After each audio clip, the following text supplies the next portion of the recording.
Hi everyone, I'm Hextasy, and today we'll be playing through a hardcore Nuzlocke of Pokémon Scarlet using only Pokémon that violate the Geneva Conventions.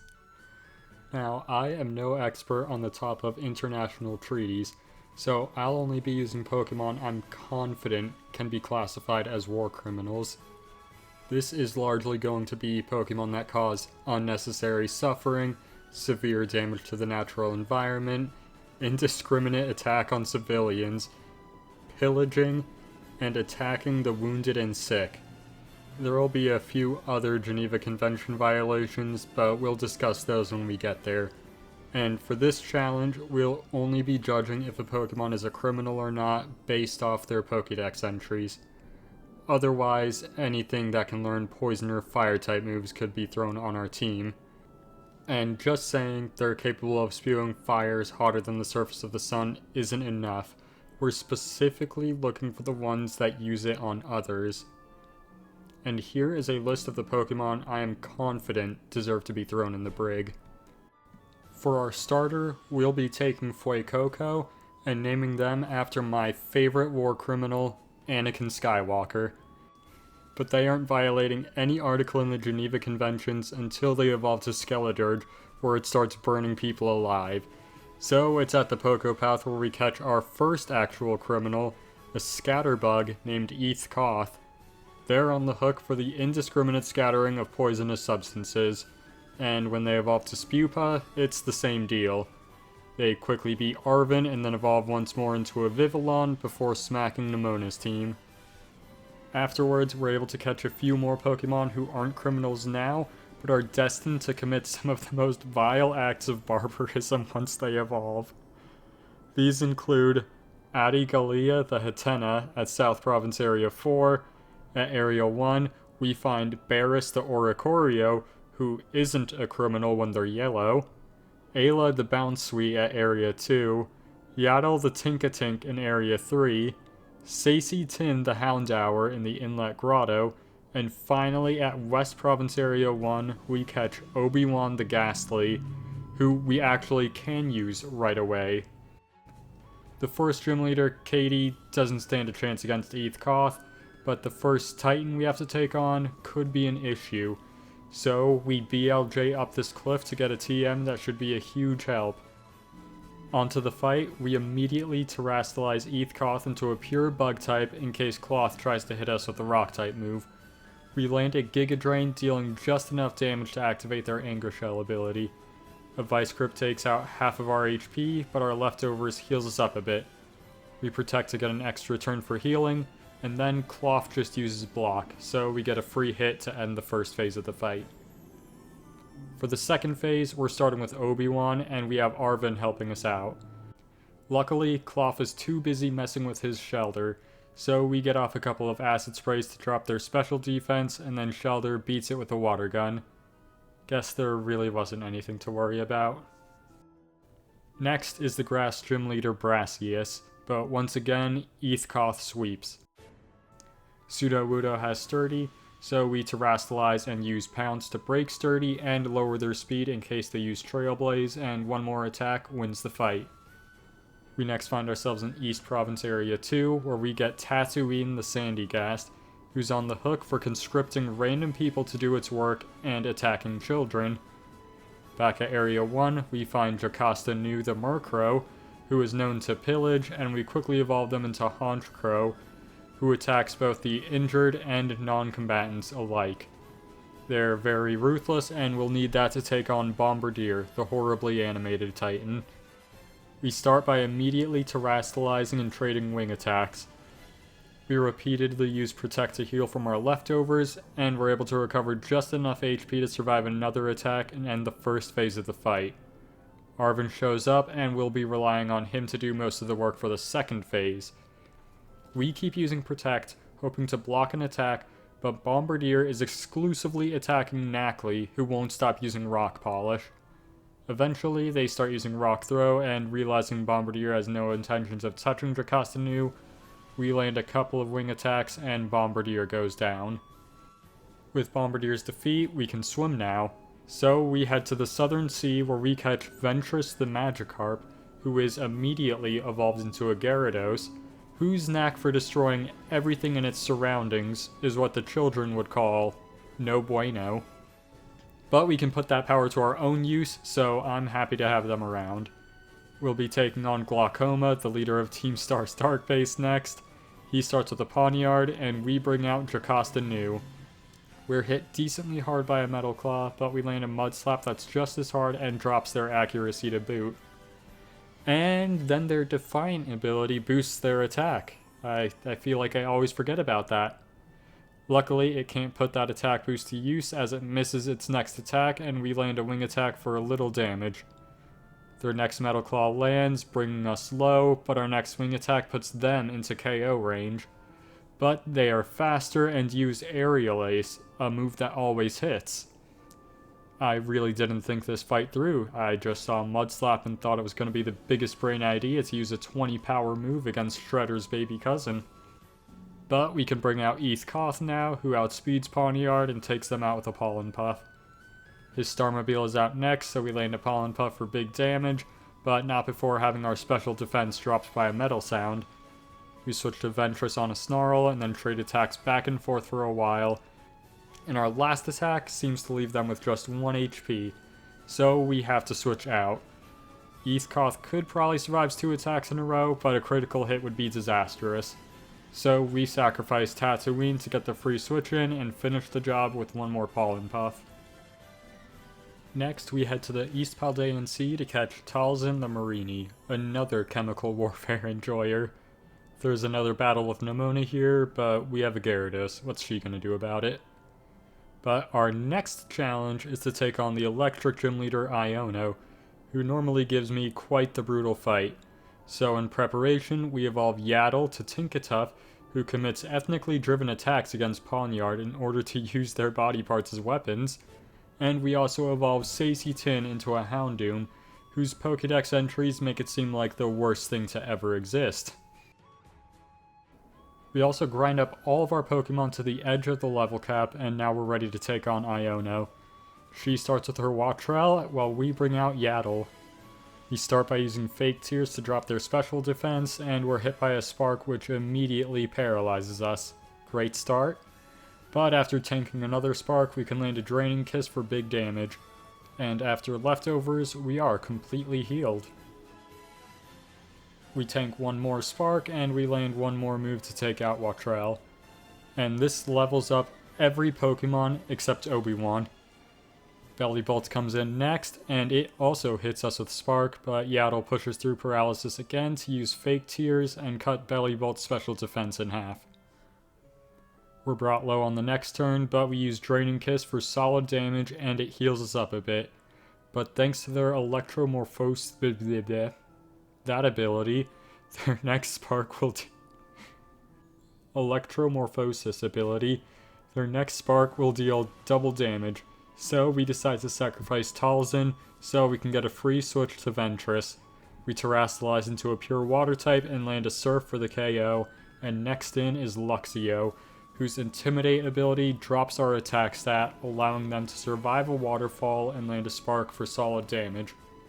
They go down on the next turn, and all that's left to worry about is Iono's Electric-type Mismagius. They land a Charge Beam, and we won't be surviving another, but we can take out half their health with a waterfall. We then bring out Koth, who goes down to a couple Charge Beams, but this gives Mismagius a special attack boost. But at least we can safely bring out Sacy Tin now. We're hit by a Confuse Ray, but our Persianberry immediately snaps us out of confusion, and we land a Trailblaze, boosting our speed, and now that we're faster, we can land a Bite to take out Mismagius to win us the fight. And afterwards, Obi-Wan evolves into a Haunter, and further into a Gengar off-screen. With 3 gyms beaten, we can now get the Nectar that not only turns Barris into a flamenco dancer, but also compels her to consume her enemies in intense flames.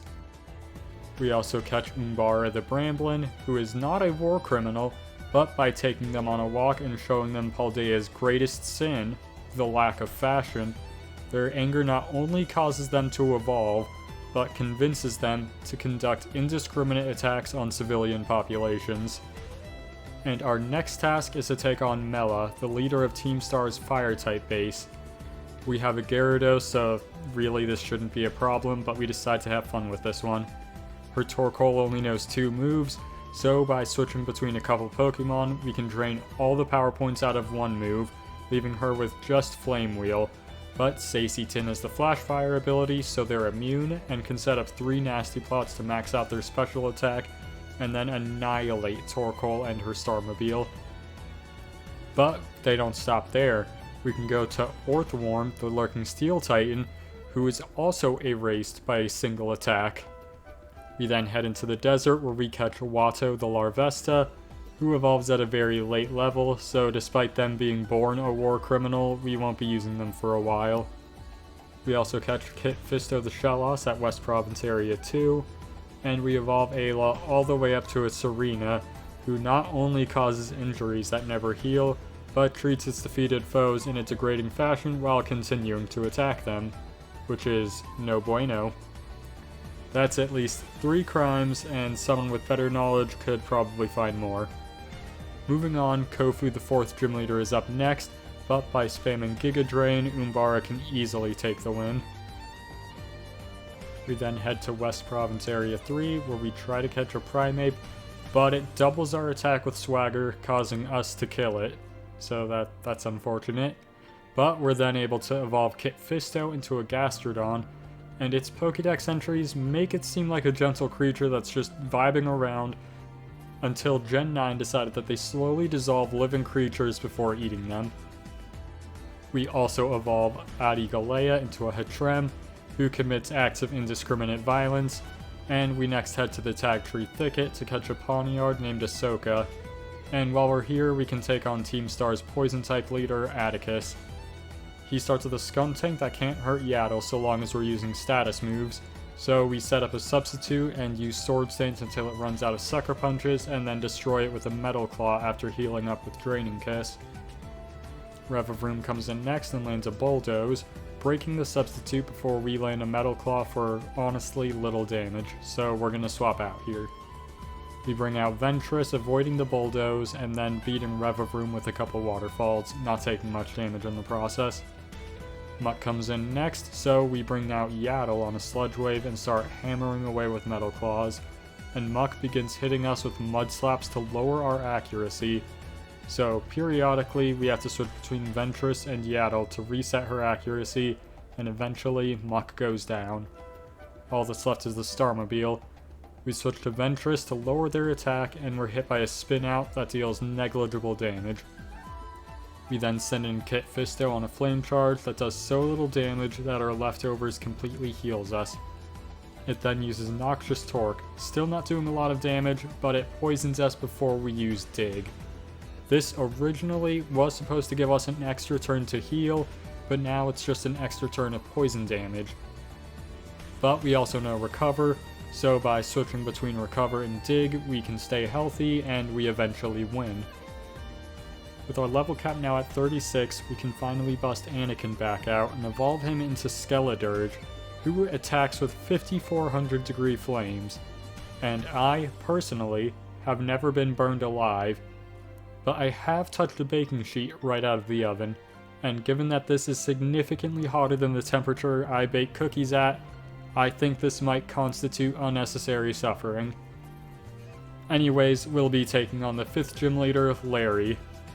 He starts with the Kamala, and we bring out Ventress, who lands a Waterfall for big damage, but we're then hit by a Yawn and will be falling asleep next turn. So we switch to Anakin on a Slam, which we're immune to, then land a Torch Song to kill it and boost our special attack before the Dunsparce comes in. We Terrastalize and land a Flamethrower that just misses the KO, and we get paralyzed by a Glare. So we switch to Umbara on a Drill Run and take them out with a Giga Drain on the next turn. His extra normal type Staraptor is in next, so we bring in Ventress to cut its attack before it can hit us with an Aerial Ace. It hits us with a Facade on the next turn for solid damage, and I use Dragon Dance to boost our speed and attack here. So we move first now, but Waterfall isn't enough to take it out, and Facade brings us close to 0 HP, but we're alive and one more Waterfall takes them out. Right after this, we have an Nemona fight with no opportunity to change our Pokemon, but I'm not worried. Ventress can one-shot her Lycanroc with Waterfall, this baits in Palmo, and we can safely bring in Kit Fisto to take them out with Dig, and we can beat our Gumi with a couple body slams. Her Meowscarada is beaten by switching to Anakin and destroying them with a flamethrower. We next head to the Dalipaza Passage, where we catch Darth Maul the Larvitar, an absolute menace, causing long-term environmental damage at every step of its evolution path. Speaking of, we evolve them to a Pupitar. We then climb up the mountain to catch Hoth the Snow Runt, and then go back down the mountain to find Shock T the Floette. We evolve Shock T to a Florges, and specifically the blue one is known for attacking people even after they surrender, and Hoth evolves into a Glalie, and their Pokédex entries really makes it seem like it's eating people alive. We go to the Alfornata Cave next, where we find Darth Zannah the Dano, who's on the hook for indiscriminate violence now, but when she evolves, she'll be too busy fighting with her other head to commit war crimes. But once she evolves again, it's right back to attacking civilians. Heading out to South Province Area 6, we meet R2-D2 the Klefki, who has been known to pillage, and while we're at it, we'll also visit Area 5 to get Jabba the Gumi, who isn't currently a criminal. To finish things off, we also evolve Yaddle into a Tinkaton, Destroyer of Public Transit, Defiler of Corpses, and Best Gen 9 Pokemon. And we also evolve Adigalea into a Hatterene, who not only keeps up the indiscriminate violence, but also attacks enemies after being rendered a non-threat. So now we can take on Rhyme, the Ghost Gym Leader, in a double battle. She starts with Mimikyu and Bayonet, while we bring out Yaddle and Sacy Tin. Yaddle is hit by 2 Shadow Sneaks, bringing her close to half HP right off the bat, and then I make a huge mistake. I just assumed our Hellhound would be faster than some gremlin carrying a hammer twice its size, but I was wrong, and Yaddle uses a Gigaton on Mimikyu to break its disguise ability before Sacy Tin lands a Snarl to do little damage to Mimikyu and quite a bit to Bayonet. The crowd then decides to boost my Pokemon's attacking stats, and Bayonet then hits another Shadow Sneak against Yaddle. But Yaddle then outspeeds Mimikyu to land a Draining Kiss for decent damage while healing us before they use Slash on Sacy Tin, who can in turn use Snarl, leaving Mimikyu with almost no HP and taking out Bayonet. Houndoom is in next, and the crowd once again boosts our attacking stats. So we land a Draining Kiss on Houndoom for a decent bit of damage, and after taking another Slash, Sacy Tin takes out both Rhyme's Pokemon with a Snarl, and all that's left is her Ghost-type Toxtricity. And while we swapped our Hound out for Kit Fisto to be on the safe side, it was unnecessary, because Yaddle lands a Gigaton Hammer for the one-hit KO to win us our 6th badge. Before the 7th Gym Leader, we need to fight Nemona, and Yaddle takes out her Lycanroc easily, but fails to beat Palma in one attack and gets paralyzed as a result. Our luck isn't great here, and we take quite a bit of damage before finally beating Palma. So when Slugoo comes in, we have to switch out for Hoth, who can just barely eke out a win. And Anakin once again torches her Meowscarada to win the fight. The Gym Leader Tulip is up next, but after Sacy Tin sets up a nasty plot, they steamroll her entire team and easily win us the fight. So our next challenge is the Great Tusk Titan, and we're bringing in Barris to take them on. An Air Slash brings them low, and a Revelation Dance finishes the first phase of the fight. Great Tusk then teleports across the desert because animating it running across the desert wasn't in the budget. Harvin is helping us out now, but he does next to nothing to help, and Barris stomps the Great Tusk Titan a second time. And her hot streak isn't done yet. The Ice Gym Leader Grusha is up next, and his first Pokemon, Frostmoth, is one-hit KO'd by Barris' Revelation Dance. Titan comes in next, and we can U-turn into Ventress on a Liquidation, hardly hurting them. And a couple of Waterfalls takes them down. Beartic is in next, and it's able to hit Ventress pretty hard with an Icicle Crash before it also goes down to Waterfall. So all that's left is Grusha's Ice-type Altaria. We switch to Yaddle, who dodges a Hurricane on the switch, and then a Gigaton Hammer insta-kills it and wins us the badge. Next to deal with is Team Star's Fairy-type leader Ortega, and after Ayla kicks his first 2 Pokemon to death, Dachshund proves to be a bigger problem. So after bringing Ayla down to 69 HP, nice, we bring in R2-D2 to take them out with a Flash Cannon. For his Starmobile, we bring out Ventress to lower their attack and land a few hits until it finally uses Confuse Ray. With us confused, we can bring out Anakin without worrying about the Starmobile attempting to bring them to the dark side, and we can spam Torch Song for the win.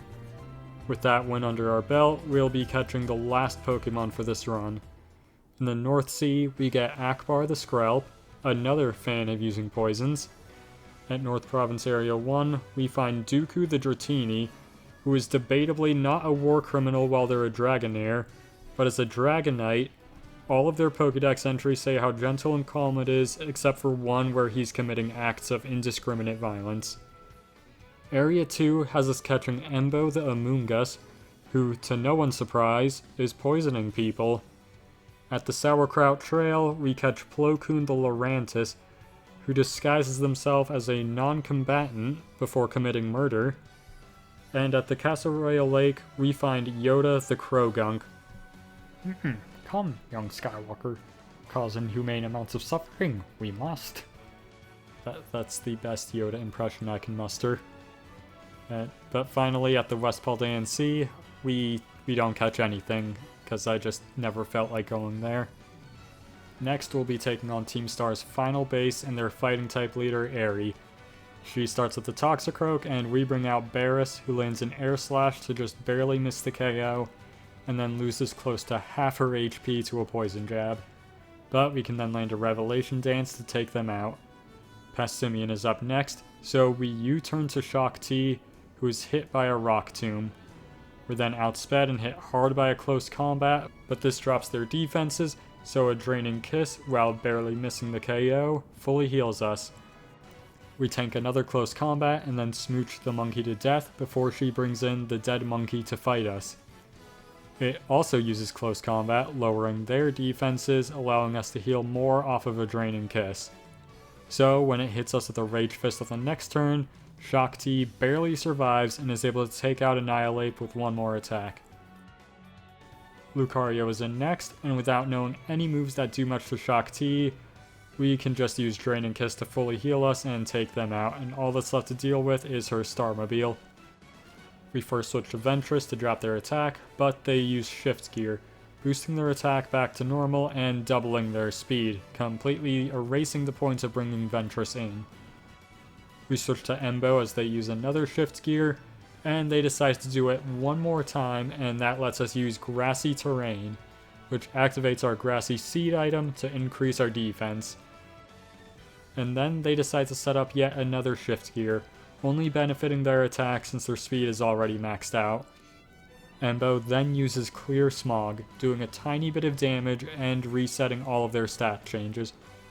The damage is healed up by our Grassy Terrain over a couple turns, but I'm okay with that since we heal too, and we can spam Growth to max out our special attack and finish them with a few Giga Drains to win the fight. The final Titan is up next, Dondozo, the False Dragon Titan, but we have a Grass type so we automatically win. And Arven does next to nothing to help us in the second phase. And for the third phase, we whittle down Tatsugiri's HP with Giga Drain while Arven's Greedent unalives itself, and then we can switch to Ventress to finish the job and win us the fight. The Elite Four is next, so we'll evolve the rest of our Pokemon now. Jabba evolves to Goodra and starts causing indiscriminate violence.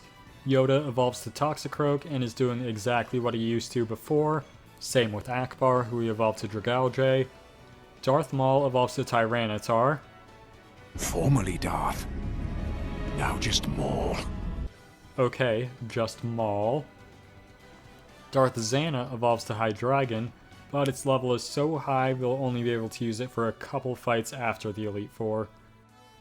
Ahsoka evolves to Bisharp, who attacks those unable to defend themselves, and finally, Watto evolves into a Volcarona, who is not only in trouble for burning people alive, but also for causing massive fires in the process. The first Elite Four member is Rika, the ground trainer, who starts the Whiscash against Hoth. We land a Freeze Dry for the one-hit KO, and Camerupt comes in next. We land a Water Pulse, which surprisingly doesn't get the KO, but luckily Camerupt just uses Yawn, so we can land one more Water Pulse to take it out before falling asleep. Dawnfang is in next, so we bring out Kit Fisto on an Iron Head. We're then hit by an Earthquake for big damage, and we use Muddy Water, leaving Dawnfang with just 1 HP. And to be on the safe side, we switch out to Ventress, ignoring their next Earthquake. Waterfall takes them out, along with the Doug Trio after they set up a Sandstorm, and our final Pokemon is the pure Ground-type Clodsire, and thanks to its Water Absorbability, we can't use Waterfall here. We land an Ice Fang for solid damage, and then Clodsire hits us with a Toxic. We know they'll likely protect now that we're poisoned, so we switch to Plo Koon, who can take the win with a Leaf Blade on the next turn. Next is the Steel Trainer Poppy, and while she starts with a Copperajah, we start with Watto, who takes them out with a single Fiery Dance, along with the Corviknight that follows, and the Bronzong after that, and if Magnezone didn't have Sturdy, they'd have also gone down. But they set up a Light Screen, and wanting to get my damage back up for her final Pokemon, I use Quiver Dance to boost my stats, but Magnezone uses Discharge and it just happens to paralyze us. So we have to swap out to Kit Fisto, who takes decent damage from a Tri-Attack, but then lands an Earth Power to take it out, and all that's left is Poppy's pure Steel-type Tinkaton. She lands a Play Rough for solid damage, and we land an Earth Power for less than you'd expect if you're like me and immediately forgot Light Screen was still up. We take a Gigaton Hammer that leaves Kit Fisto on the brink of death, and we're able to land another Earth Power here. We switch to Barris on a Brick Break, hardly taking any damage, and a Revelation Dance takes them out to win the fight.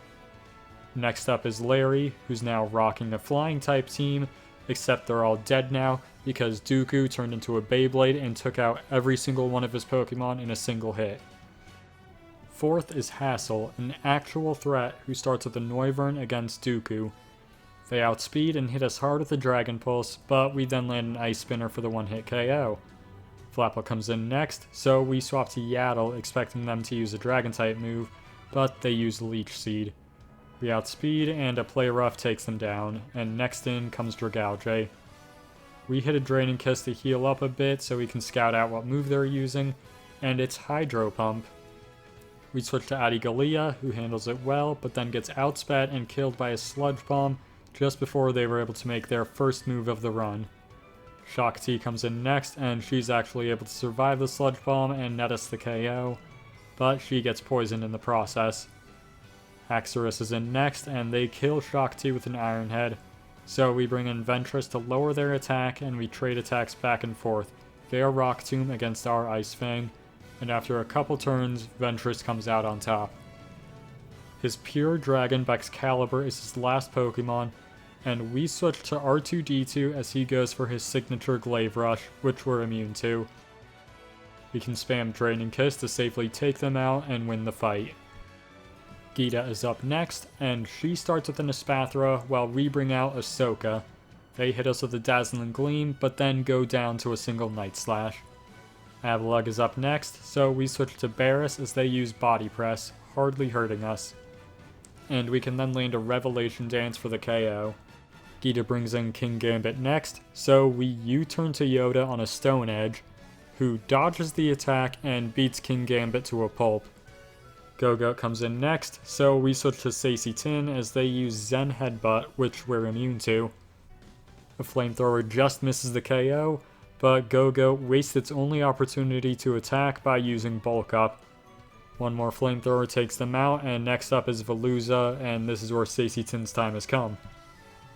We land a Snarl to take out half its HP before going down to a Liquidation, and Barris is back in and uses U-turn to beat Veluza and switch to Kit Fisto for her final Pokemon, the pure Rock-type Glamora.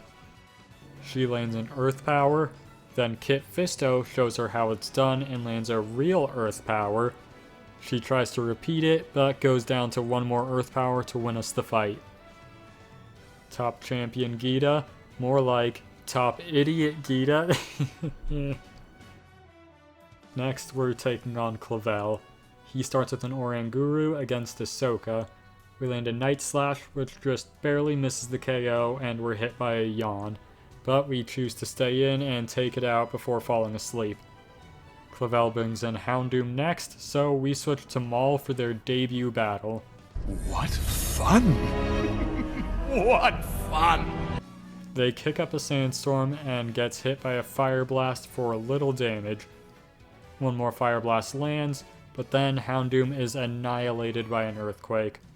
Abomasnow is up next, and its appearance changes the weather to snow, so we swap out to Barris as they use Aurora Veil to cut the damage they take, but that doesn't save them from Barris' sick dance moves, burning Abomasnow to a crisp. Poltegeist is in next, so we hit a U-turn to switch back to Maul while activating their weak armor ability, raising their speed but lowering their defense. They land a Shadow Ball before using Will-O-Wisp to burn Maul, but the attack cut from the burn means nothing to Maul, who still takes the KO with Crunch. Amoonguss is in next, so it's back to Barris, who once again uses her dance moves to end lives. And all that's left is Clavel's pure water type Quaquaval, whose design should be considered a war crime. We U-turn to Ventress to lower their attack, and their Aqua Step doesn't do much damage, so a few crunches outpaces their damage and takes them out to win the fight. Penny is next, but instead of putting up a fight, she watches us set up 6 Quiver Dances with Watto and then one-shot her entire team. The next fight is against Arven, and while he starts with Greedent, we start with Barris, who is now purple and curses their enemies to death instead of setting them on fire. Thanks to her new ghost typing, we don't have to worry about a body slam paralyzing us, and we can easily beat the overgrown rodent by using Rain Dance and a couple hurricanes. Garganacl is out next, so we U-turn to Obi-Wan as they use Stone Edge and predictably miss. Energy Ball just misses the KO, so Garganacl is able to set up a Stealth Rock before going down. Toadscroll is out next, so we switch to Barris to avoid Earth Power and we outspeed it to use Hurricane, once again just missing out on the KO. And Toadscroll goes for a Power Whip, which misses. The rain stops here, so we use Revelation Dance to finish them off, and Scovillain comes out next. So we U-turn to Jabba on a crunch, taking out a solid chunk of our HP, but we can then land a Sludge Bomb for the KO. Next out is Cloyster, so we swap to Ventress to lower their attack and tank an Icicle Spear. We then switch to Akbar, expecting a Rock Blast, but they use Light Screen. We're hit by an Icicle Spear, which we barely survive, and then land a Thunderbolt, which just barely misses the KO. So one more Icicle Spear kills Akbar. But Obi-Wan is back in and uses Energy Ball to finish off Cloyster.